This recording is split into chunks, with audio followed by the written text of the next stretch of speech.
Si je vous demande quel est le pire danger pour votre couple, vous allez sûrement me répondre que l'autre me quitte, qu'on ne s'aime plus ou qu'on soit infidèle. Mais en général, ce sont en fait plutôt des conséquences issues du fait que notre couple va mal depuis un certain temps.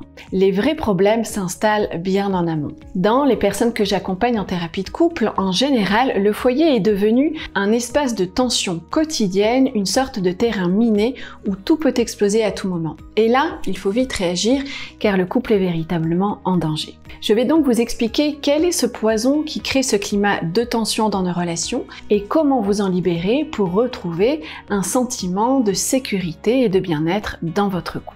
La première chose à comprendre, c'est qu'en fait, nous ne contrôlons pas grand-chose dans notre vie sentimentale, car nos comportements et nos émotions sont en grande partie dirigés par notre inconscient.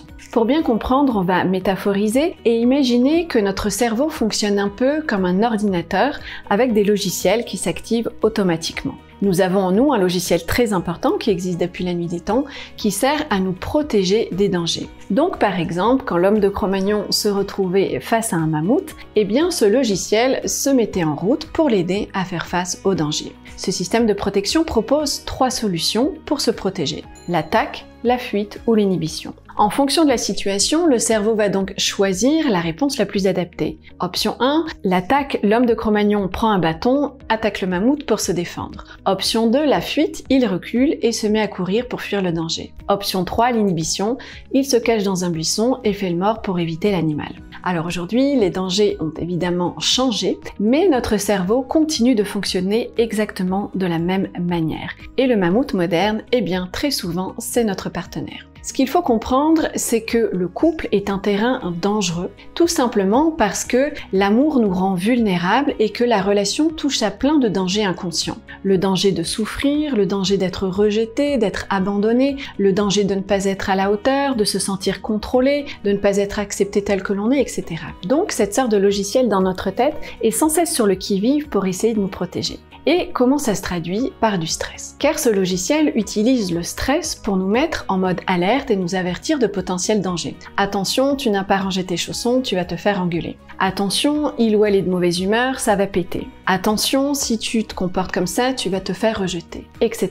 Et c'est ce qui crée ce climat de tension qu'on vit tous à certains moments dans nos relations. Ces tensions ne sont en fait pas liées véritablement à l'extérieur, mais à notre état intérieur, car le stress nous met sous tension physique et psychique. Donc, le pire ennemi du couple, eh bien, c'est le stress. La majorité des comportements qu'on reproche à notre partenaire sont en fait liés au stress. Il ou elle fuit la communication, c'est du stress en mode fuite. Il ou elle se renferme et devient passif, c'est du stress en mode inhibition.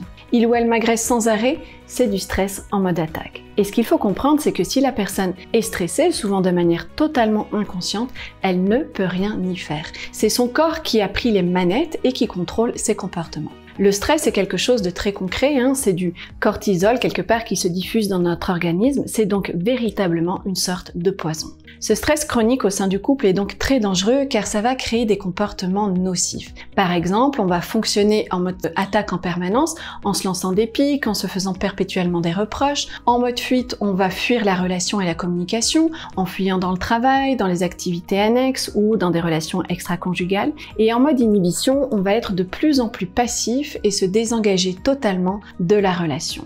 Le véritable danger, ce sont en fait tous ces micro-comportements issus du stress qui sont négatifs et qui deviennent des habitudes. Non seulement ça va abîmer la relation à petit feu, mais aussi les partenaires de manière individuelle, car rester dans un état de stress plusieurs mois, voire plusieurs années, détériore complètement notre état intérieur. Et c'est ce qui nous rend déprimés, nerveux ou anxieux. Alors comment on fait pour se libérer du fléau du stress? Eh bien, c'est un vaste sujet qui est crucial, c'est pourquoi on partage avec mon conjoint des conseils tous les lundis matins pour mieux vivre le quotidien et les relations. Si ça vous intéresse, je vous mets le lien dans le descriptif ci-dessous. Je vais là vous partager 2 clés essentielles. La première, c'est tout simplement la conscience, puisque c'est en réalisant ce qui se passe au sein de notre couple qu'on va pouvoir agir dessus et améliorer les choses. Ce qu'il faut comprendre, c'est qu'on ne peut pas stopper ce système de protection. Donc il y aura toujours des moments où ce logiciel va s'enclencher et où on va se renfermer, fuir la relation ou péter les plombs.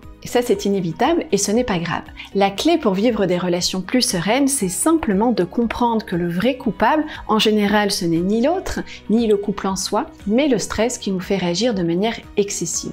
Et la bonne nouvelle, c'est qu'en apprenant à le gérer, on va vivre des relations beaucoup plus harmonieuses et apaisées. La deuxième clé, c'est d'apprendre à communiquer sans stress. Pourquoi? Eh bien tout simplement parce que dans un état de stress, le cerveau est en mode danger, donc il n'écoute et n'enregistre absolument rien. Son seul objectif, c'est de se défendre. Il va donc se fermer ou se défendre avec des attaques verbales et des reproches qui peuvent blesser profondément et laisser des traces sur la relation.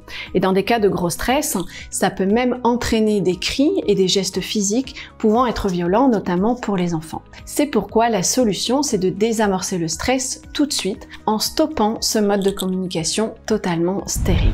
Communiquer sans stress s'apprend et je vais vous expliquer maintenant une technique spécifique qui pourra vous aider. Un grand merci pour votre écoute et à tout de suite dans la prochaine vidéo.